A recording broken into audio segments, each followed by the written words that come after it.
আসসালামু আলাইকুম। এই যে মসজিদটা যে বানাইছেন কত সুন্দর করে নাকি শফিক ভাই? হ্যাঁ হ্যাঁ, দেখছেন কত সুন্দর পিলার, আশেপাশে এবার খোলামেলা, কত সুন্দর দেখছেন। এই কত সুন্দর খোলামেলা শহর আছে, শহরটি আছে, এ পাশে শহর শিবচর। এটা কিন্তু শিবচরের মসজিদ।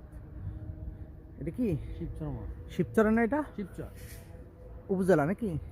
উপজেলা। কি সুন্দর মসজিদ করে আছে ভাই। এই যে মসজিদটা দেখতেছি আমরা, তো মসজিদে যদি কোনো মানুষ না আসে বা কোনো নামাজ না হয়, কি বলেন, কোনো ইবাদত বন্দিগি না হয়, তাহলে কি এই মসজিদে কোনো মূল্য আছে? কোনো মূল্য নাই।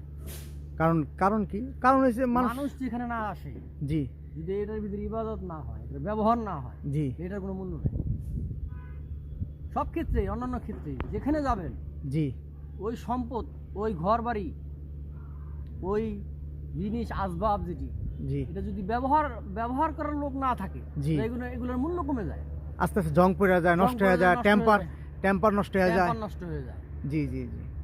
তাহলে এটার দ্বারা কি বুঝলাম আমরা, যে আসলে মানুষ মানুষের হলো দামি। মানুষ হলো দামি, আর মানুষের কারণে এই মসজিদের দাম, মানুষের কারণে মসজিদের দাম।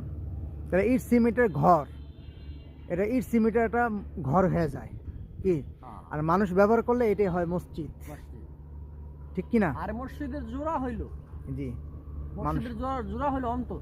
অন্তর, ও আচ্ছা আচ্ছা, অন্তর মসজিদের জোড়া। আচ্ছা আচ্ছা, মানে মসজিদটা হলো অন্তর একটা মসজিদ, অন্তরের মধ্যে মসজিদ আছে নাকি? হ্যাঁ হ্যাঁ, যে মসজিদে সালাত আদায় করা যায়। সালাত আদায় করা যায়। ও, এটা হলো শরীয়তে মসজিদ। আর মারেফতের মসজিদ হলো মানুষের দিল, অন্তর। দিল, অন্তর, ওটাকে পাক করা, জি, এটাই ইবাদত। পাক করা, বড় করা, বড় করা ইবাদত, এটার মধ্যে এটাই ইবাদত। এটাই ইবাদত। যাক আলহামদুলিল্লাহ, ঠিক আছে ইনশাআল্লাহ।